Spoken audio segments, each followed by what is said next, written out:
నమస్తే. ఓం శ్రీ మాత్రే నమః. శ్రీ గురుభ్యో నమః.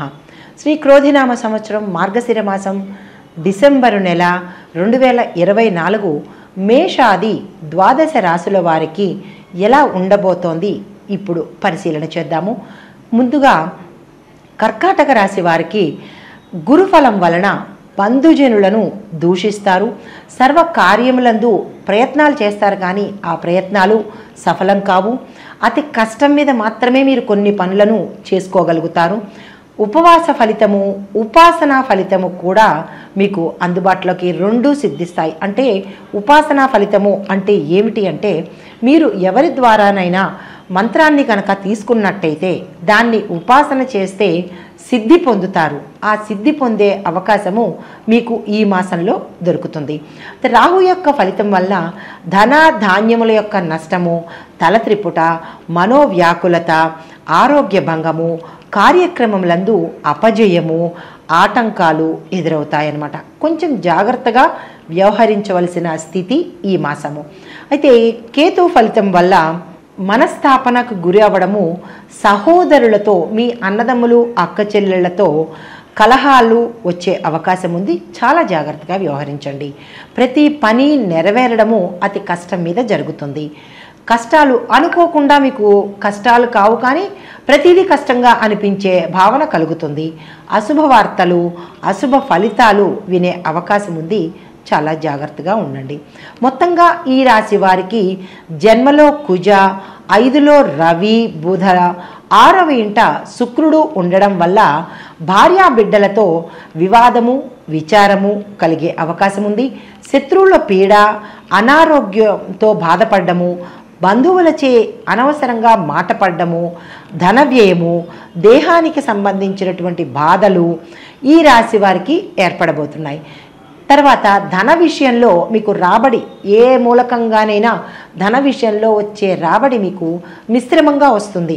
మీరు ఆశించినంత వచ్చే అవకాశం కనబడట్లేదు. అయితే పెండింగ్ వ్యవహారాలు ఏమైనా ఉంటే కనుక ఒక పరిష్కారానికి ఈ మాసంలో వచ్చేస్తాయి. స్థిరాస్తిని అభివృద్ధి చేస్తారు. వ్యాపారము అభివృద్ధి అవుతుంది. ధన లాభం కూడా మీకు ఉన్నది. కుటుంబ సౌఖ్యము ఒకంత, అంటే అది కూడా మిశ్రమంగానే ఉంది, పూర్తిగా కాకపోయినా ఒడిదుడుకులు లేకుండా ఉంటుంది. వ్యవహారాల్లో జయం అవుతుంది. లీడర్లకు, డాక్టర్లకు, లాయర్లకు ధన సంపాదన చాలా ఎక్కువగా ఈ మాసం కనబడుతోంది. గృహ నిర్మాణ పనులు చేపడతారు. వాహనాన్ని కొనుగోలు చేస్తారు. గృహమునందు వివాహాది శుభకార్యాలు జరిపిస్తారు. శరీరము అనారోగ్యంతో ఒకంత ఇబ్బంది పడే అవకాశం ఉంది, కాబట్టి చాలా ఆరోగ్యం పట్ల శ్రద్ధ వహించండి. మీరు ఏ పనులైనా, కీలకమైన పనులు, మీకు అత్యవసరమైన పనులు తలపెట్టినవి ఒకంత పోస్ట్పోన్ అయ్యే అవకాశము, అంటే కాలయాపన జరిగే అవకాశం కనబడుతోంది. దాన్ని బట్టి మీరు ప్రణాళిక వేసుకోండి. అయితే ఈ రాశిలో ఉండే స్త్రీలకు అన్ని విధాల చాలా చాలా యోగదాయకంగా ఉందన్నమాట. వివాహం కావలసిన వారికి చాలా చక్కని మంచి సంబంధాలు కుదురుతాయి, కాబట్టి మీరు ఆ ప్రయత్నం మీద ఉండండి. తర్వాత ఈ రాశిలో ఉండే స్త్రీలు ఉద్యోగస్తులైతే కనుక మీకు మంచి మంచి ప్యాకేజీతో ట్రాన్స్ఫర్స్ అయ్యే అవకాశం కనబడుతోంది. భార్యాభర్తల మధ్య అన్యోన్యం, గతంలో ఏమైనా చిన్న చిన్న గొడవలు ఉంటే కనుక అవి ఇప్పుడు సమసిపోయి చాలా అన్యోన్యంగా ఉంటారనమాట. అయితే ఆరోగ్య విషయంలో మాత్రం స్త్రీలు చాలా జాగ్రత్తగా ఉండాలి. వైద్యపరంగా విపరీతమైన ఖర్చు చేయవలసి వస్తుంది, కాబట్టి మీరు ఏ విషయము అనేది మీరు యోచన చేసుకుని డాక్టర్ని మాత్రం తప్పనిసరిగా చూడండి. నెగ్లెక్ట్ అయితే మాత్రం చేయకండి. లేదు అంటే కనుక విపరీతమైన ఖర్చు అయ్యే అవకాశం కనబడుతోంది. ఇప్పుడు ఆయా రంగాల్లో ఉన్న వాళ్ళకి ఎలా ఉండబోతోంది చూద్దాము. ముందుగా విద్యార్థులు పరీక్షల్లో పాస్ అవుతారు, కానీ మీరు అనుకున్న ర్యాంక్ అయితే మాత్రం సంపాదించే అవకాశం లేదు. జ్ఞాపక శక్తి తగ్గే సూచన కనబడుతోంది. చాలా జాగ్రత్తగా ఉండండి. కాన్ఫిడెన్స్ లెవెల్ని మీరు బిల్డప్ చేసుకోండి. అయితే నిర్లక్ష్య ధోరణి మాత్రం మీరు అస్సలు అవలంబించవద్దు. ఇతర పనులు మాని మీ చదువు మీదే శ్రద్ధ పెట్టాలి. అలా అయితేనే మీకు విదేశాలకు వెళ్ళే అవకాశం ఉంటుంది. ఏ చిన్న ఇది తప్పినా కానీ విదేశాలు వెళ్ళే ఛాన్స్ని మిస్ అయ్యే అవకాశం ఉంటుంది. దాన్ని మీరు చాలా జాగ్రత్తగా తీసుకోండి. తర్వాత ఉద్యోగపరంగా కానీ లేదా చదువుకోవడానికి లేదా అక్కడికి వెళ్ళి విదేశాలు వెళ్ళి ఉద్యోగం చేయాలి అని అనుకున్న వాళ్ళకి మాత్రము ఈ మాసం చాలా చక్కగా అనుభవంగా ఉంది కాబట్టి దాన్ని మీరు ఉపయోగించుకోండి. తదుపరి వ్యవసాయదారులకు 2 పంటలు చక్కగా పండి, అంటే మీరు ఎన్ని పంటలు వేశారో ఆ పంటలు మాత్రం మీకు చేతికి అందుబాటులో వస్తాయి, విపరీతమైన లాభాలు చేకూరుతాయి. అయితే క్రిమికీటకాదుల వలన కొంత పంట నష్టమయ్యే అవకాశం కనబడుతోంది, చాలా జాగ్రత్తగా చూసుకోండి. పెట్టుబడులు పెట్టాలి అనుకున్నా లేదా కొత్త రుణాలు చెయ్యాలి అని అనుకున్నా ఈ మాసంలో తప్పనిసరి అయితేనే వెళ్ళండి, లేదు అంటే కనుక మళ్ళా ఒకంత బాధపడే అవకాశం ఉంది కాబట్టి వాయిదా వేసుకోండి, పోస్ట్పోన్ చేసుకోండి. తదుపరి ఉద్యోగస్తులకు అభివృద్ధి కనపడి ప్రమోషన్లు వచ్చే అవకాశం ఉంది. తర్వాత మీకు స్థాన చలనాలు అంటే ఇంటర్నల్ ప్రమోషన్ అంటే ఇంటర్నల్ బదిలీలు కానీ లేదా అంటే వేరే ప్రాంతానికి బదిలీలు కానీ అయ్యే అవకాశం కనబడుతోంది. నిరుద్యోగులకు ఉద్యోగం వచ్చే అవకాశం ఉంది కానీ ఒకంత ఆలస్యం అయ్యేటట్టుగా ఉంది. ఆలస్యం అయినా కానీ మీరు అనుకున్న రంగంలోనే మీరు అనుకున్న ప్యాకేజీలోనే మీకు ఉద్యోగం వచ్చే అవకాశం కనబడుతోంది. వ్యాపారస్తులకు మంచి లాభసాటిగా ఉంటుంది ఈ మాసము. ఐటీ అధికారుల వల్ల ఒత్తిడి చాలా ఎక్కువగా ఉంటుంది కాబట్టి మీరు ఆ దిశగా చాలా జాగ్రత్తగా వ్యవహరించాలి. ధన వ్యయంతో పరిస్థితుల్ని మీరు చక్కబెట్టుకుంటారు, అంటే డబ్బు ఖర్చు పెట్టి మీ పరిస్థితులను చక్కబెట్టుకుంటారు. తదుపరి క్రీడాకారులు, కళాకారులు, టీవీ, సినీ, గాయని, గాయకులకు, నిర్మాతలకు, డైరెక్టర్లకు ఈ మాసం చాలా చక్కని ప్రోత్సాహకరమైన మాసము. మంచి మంచి అవకాశాలు వచ్చి గుర్తింపు పొందుతారు. ప్రభుత్వం వారిచే సన్మానాలు తీసుకుంటారు. డైరెక్టర్లకు మంచి అవకాశం వస్తుంది. సినీ నిర్మాతలకు మీరు పెట్టిన అమౌంట్కి మీరు అనుకున్న దానికన్నా ఎక్కువ లాభాలు వచ్చే అవకాశం, సక్సెస్ని పొందే అవకాశం కనబడుతోంది. తర్వాత కాంట్రాక్టర్లకు పెద్ద పెద్ద కాంట్రాక్టులు ఈ మాసంలో మీకు వస్తాయి. మధ్యన ఈ లేబర్ ప్రాబ్లమ్స్ మీకు తలెత్తి చిరాకు పెట్టే అవకాశం కనబడుతోంది కాబట్టి లేబర్లని చాలా జాగ్రత్తగా చూసుకోండి.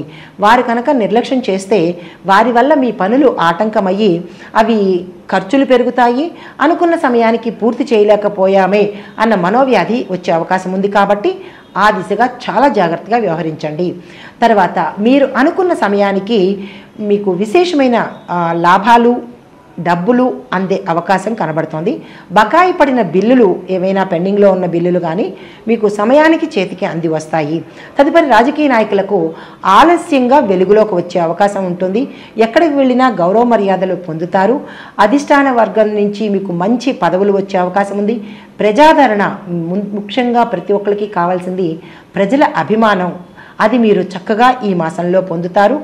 దానికి అంటే ఒక్కొక్క చోట మీరు డబ్బు ఎక్కువగా ఖర్చు పెట్టవలసి రావచ్చు, అది అవసరమా కాదా అనేది మీరు యోచన చేసుకోండి.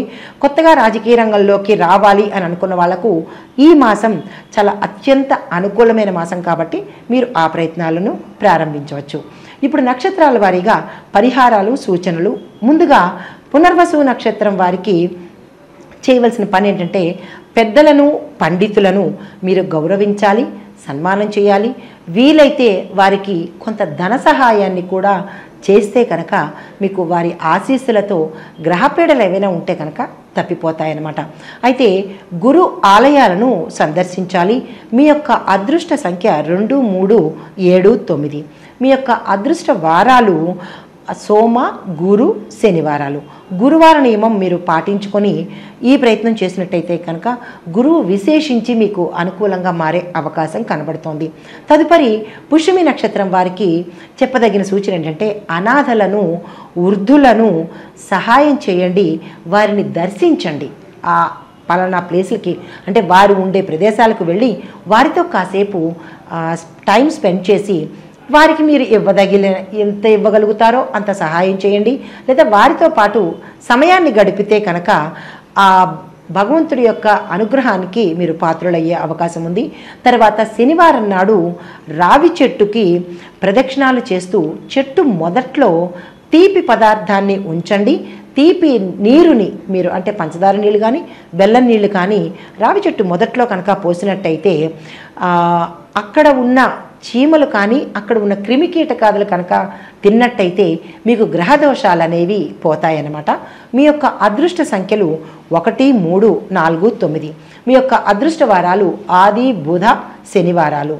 అయితే తదుపరి ఆశ్లేష నక్షత్రం వారికి ఆకుకూరలను ప్రతి బుధవారం మీ యొక్క ఆహారంలో స్థానాన్ని ఇవ్వండి. అంటే ప్రతి బుధవారము ఆకుకూరలు మాత్రం తప్పనిసరిగా మీరు తినాలి. వీరి యొక్క అదృష్ట సంఖ్యలు 2, 3, 4, 5. అదృష్ట వారాలు ఆది, బుధ, శుక్రవారాలు. మొత్తంగా ఈ రాశి వారికి చెప్పదగిన సూచన ఏంటంటే శనికి అంటే శనేశ్వరుడికి 19,000 జపం చేయించండి. మీకు ఇక్కడ ఒక సందేహం రావచ్చు, మాకు నక్షత్రాలు తెలియవండి, పాదాలు తెలియవండి, మరి ఏం పరిహారాలు పాటించాలి అని అంటే కనుక మీకు నక్షత్రం తెలియకపోయినా మీరుండే అంటే పాదాలు తెలియకపోయినా అందుకే చెప్పదగినది ఏంటంటే ఈ రాశిలో ఉండే ప్రతి ఒక్కళ్ళు కూడా శనీశ్వరుడికి 19,000 జపం చేయించడము. తరువాత రాహువుకి శనివారం నాడు మినువులను దానంగా ఇవ్వండి. శనీశ్వర ఆలయాల దర్శనం చేయండి. అష్టాదశ పీఠాలను దర్శనం చేయండి. లేదు అష్టాదశ పీఠాలు దర్శించే అవకాశం మాకు లేదు అంటే అందులో ఏ ఒక్క 2, 3 అయినా మీ శక్తికి తగ్గట్టు ఆలయ దర్శనం చేయండి. తరువాత అమ్మవారు బాలా త్రిపుర సుందరి కానీ, లలితా త్రిపుర సుందరి కానీ, రాజరాజేశ్వరి అమ్మవారి ఆలయ దర్శనం కానీ, లేదా వారి యొక్క అష్టకాలను పఠించడం కానీ వినడం కానీ చేయాలి. తరువాత మీకు అంటే ఈ రాశి మొత్తంగా పఠించదగిన మంత్రము ఓం హిరణ్య గర్భాయ అవ్యక్త రూపిణే నమః అని ఈ రాశి మొత్తంగా ఉండే వారు ఈ మంత్రాన్ని 108 సార్లు తప్పకుండా జపించాలి. అయితే వీరి యొక్క అదృష్ట సంఖ్య 2. వీరికి కలిసి వచ్చే శుభప్రదమైన రంగులు తెలుపు, ఎరుపు, పసుపు. ఈ రంగులను ఉపయోగించుకొని అంటే ఈ రంగు వస్త్రాలను ధరించి మీరు ఏదైనా కీలకమైన పనులు చేయాలన్నా, కొత్త పనులు ప్రారంభించాలన్నా వీటిని మీరు ఉపయోగించుకొని ఆ గ్రహాల యొక్క అనుగ్రహాన్ని పొందండి. నమస్తే.